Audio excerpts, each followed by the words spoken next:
and welcome back to the Striha Sports Podcast. I'm your host, Parker Striha, and on today's episode, we are going to be previewing this year's Super Bowl. I'm by no means a professional, but I do love talking about sports, so thank you for joining me. This year's Super Bowl is going to be held in SoFi Stadium in Los Angeles, California, on Sunday, February 13th, between the Cincinnati Bengals and the Los Angeles Rams. Now for this episode, I'm going to be going over a couple game notes for the Bengals and the Rams, and then a couple notes for the game itself before I make my final and official prediction for the big game. So starting with the Bengals, this is their first Super Bowl appearance since 1988, which is a 34-year time span, which is absolutely wild. Both of their prior Super Bowls were actually against the San Francisco 49ers, a team in the division that the Rams play in. The Bengals also unfortunately lost both of those games to the 49ers. The only player on the Bengals roster that has any sort of Super Bowl experience is veteran safety Ricardo Allen, who was a part of the Atlanta Falcons New England Patriots Super Bowl a couple years back. Joe Burrow could become the first quarterback to win the Heisman, a college national championship, and a Super Bowl if the Bengals win this Sunday. He would have also done all three of those in a 3-year span. The list of other players that have done that include only 3: Charles Woodson, Marcus Allen, and Tony Dorsett. So not a bad list of players to be included in. With a victory, Joe Burrow would also become the third quarterback ever to win a national championship and a Super Bowl. And coincidentally, the only 2 other quarterbacks that have done it are considered NFL legends and both have the name Joe, with Joe Montana and Joe Namath.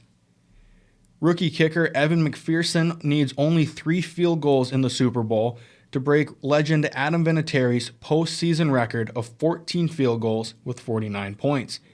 McPherson currently has 41 points and 12 field goals in this postseason. Rookie receiver Jamar Chase holds the record for receiving yards in a postseason by a rookie. And before this season, the Bengals held the longest postseason win drought in the 4 major North American sports.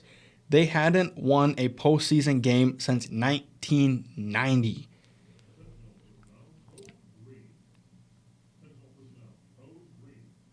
Now moving on to the Los Angeles Rams. This is their 5th Super Bowl in franchise history, but they are a lowly 1-3 in those first 4 games. They are also a part of the lowest scoring Super Bowl in NFL history, which took place a couple years ago between the Los Angeles Rams and the New England Patriots, with the final score of 13-3. Quarterback Matthew Stafford has the most career passing yards and touchdowns for a player entering his first Super Bowl. It has also taken Matthew Stafford 13 seasons to make it to his first Super Bowl, which is the longest drought for any NFL player. This is also Matthew Stafford's first season in Los Angeles after spending his first 12 seasons in Detroit.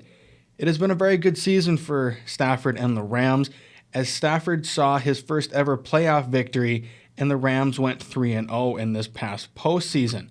The Rams also added All-Pro linebacker Von Miller and former All-Pro wide receiver Odell Beckham Jr. mid-season to help bolster their chances of making and winning this year's Super Bowl. The Rams will be playing at their home stadium for the big game this year, which is the second time this has ever happened in NFL history. The first and only other time took place last season as the Tampa Bay Buccaneers played the Kansas City Chiefs. In this game, the Rams are favored by 4 points, so it is looking like it is going to be a close game, but only time will tell. Going into overall game notes, quarterbacks Joe Burrow and Matthew Stafford are both former number 1 overall picks. This is also the first time in Super Bowl history that both teams make the Super Bowl after entering the playoffs as the number 4 seeds.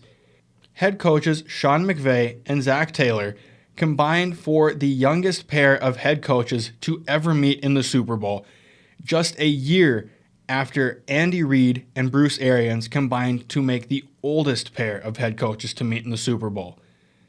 The halftime show for this year's Super Bowl is going to be a good one, as it is Dr. Dre with Snoop Dogg, Eminem, Kendrick Lamar, and Mary J. Blige. So moving on to my prediction for the big game. This is actually a game that I am very excited to watch. I think this is America's Super Bowl because there's really no one in this game that people are going to be disappointed to see win. People want to see Joe Burrow win. People want to see Matthew Stafford win after he was really he had nothing going for him in Detroit. So I am actually very excited for this game. I'm looking forward to watching it. Halftime show is going to be great. I think the Rams going into this game do have the advantage. Their defense is terrifying. And looking back at the divisional round of the playoffs, that Bengals offensive line did allow 9 sacks against a Titans defense that is not as good as this Rams defense. So I think Rams should be favored in this game. Like I said earlier, they're favored by 4 points, and I don't think that's a surprise.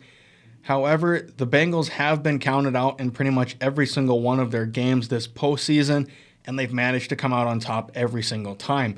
So I don't think it is a bad idea to bet with the underdogs because they weren't expected to be here this year. They really have nothing to lose, and they have everything to gain. However, the Rams do have everything to lose because they brought Matthew Stafford in, they brought Von Miller and Odell Beckham Jr. in as sort of win-now moves, and if they end up losing the Super Bowl this year, those moves will be all for naught. So for my official prediction for this year's Super Bowl, although I do want the Rams to win just because I want Matthew Stafford to finally get a Super Bowl, I do have the Cincinnati Bengals winning this game with the final score of 27-25. I'm your host, Parker Striha, and this has been the Striha Sports Podcast. Our random sport fact of the day is that the state of Texas has produced the most NFL players ever, with 2,515. As always, thank you for tuning in, and don't forget to hit that notification bell for whenever a new video gets posted.